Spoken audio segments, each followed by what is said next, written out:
गुरुमुखो, काल और माया की रचना क्या है कि मनुष्य कहता है कि यह मेरा शरीर, यह मेरा परिवार, यह मेरा धन पदार्थ, मेरी इज्जत और बड़ाई इत्यादि। यह सब ख्याल अज्ञान के कारण पैदा होते हैं। यह झूठे ख्याल हैं, क्योंकि विचार किया जाए कि यह चीज़ें और यह सामान क्या जीव के अपने हो सकते हैं, या इनके मिलने से क्या आत्मा में शांति आ सकती है। क्या यह संसार और माया के पदार्थ आत्मा के अनुकूल हैं?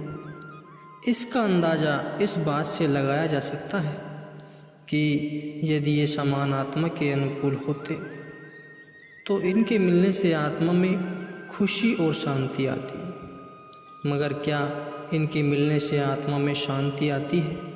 नहीं, यह हालत नहीं है।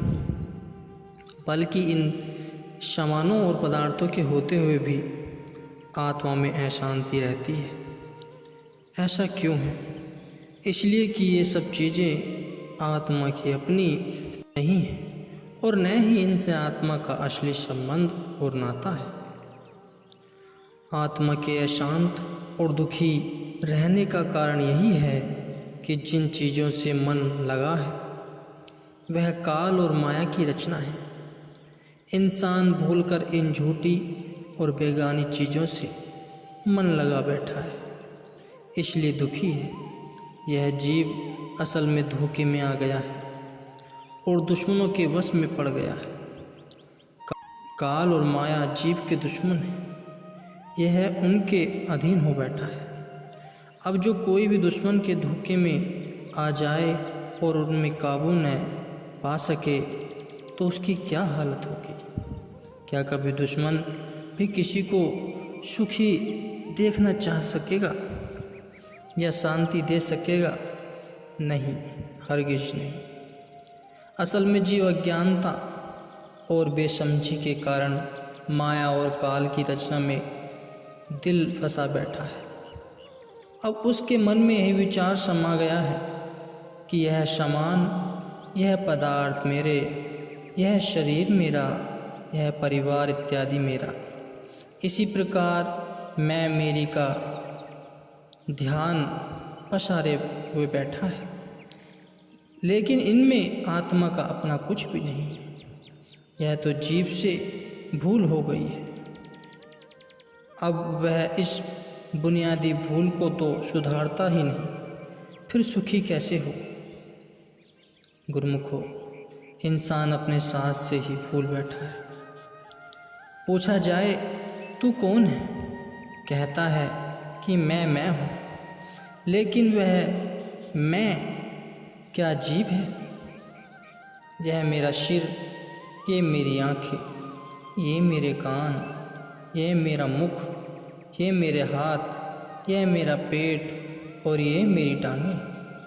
ठीक है, ये सब चीज़ें तो तेरी हैं, मगर इन सब का मालिक असल में कौन है?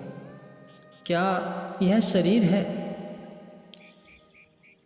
अगर शरीर से ही मालिक होता तो फिर जो कहता है कि यह शरीर मेरा है वह मालिक तो कोई और है। तो वह कौन है?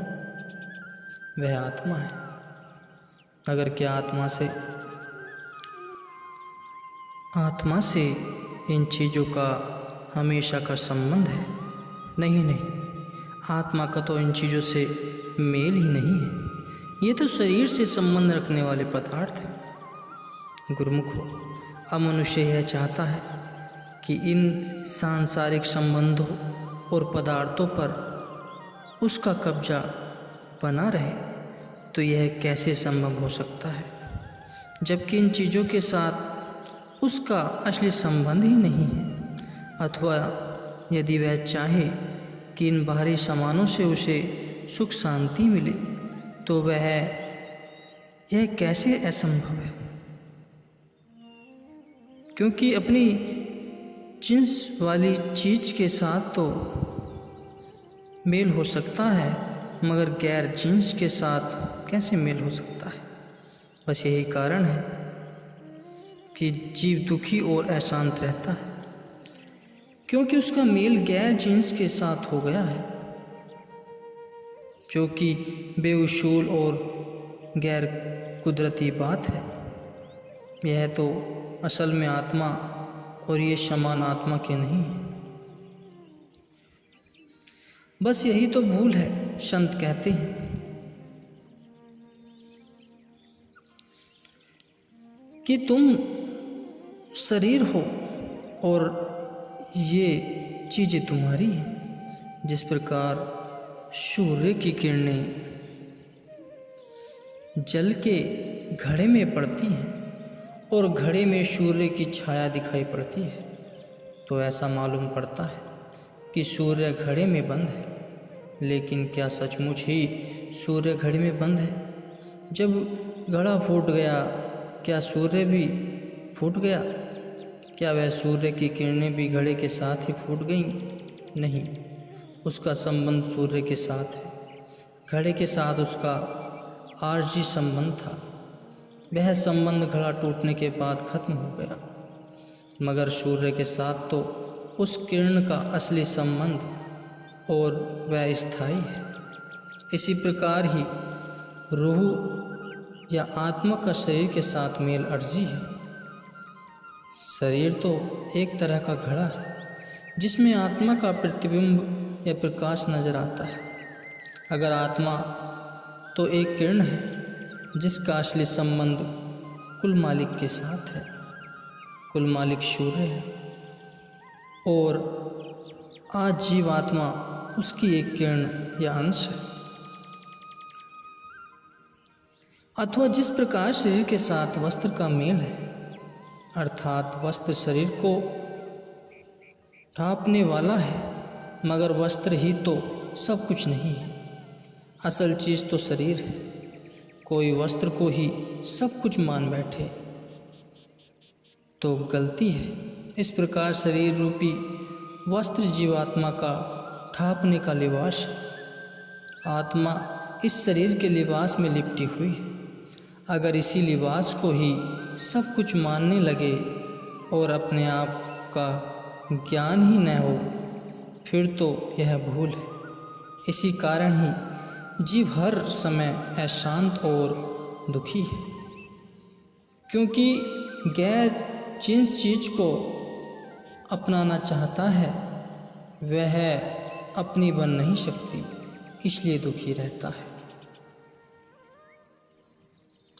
इंसान कहता है कि मैंने इतना धन कमा लिया, यह बड़ाई और इज्जत हासिल कर ली और ये सुख के समान बना लिए तथा उन्हें प्राप्त करके खुशी मनाता है। लेकिन फिर जब किसी समय वह धन दौलत, यह बड़ाई, ये सुख के समान बिछुड़ जाते हैं तो दुख मनाता है। अब विचार करना चाहिए कि क्या चीज़ हासिल की और क्या बिछुड़ गई। असल में न कुछ पाया और न ही कुछ गवाया। वह तो गैर जिन्स थी,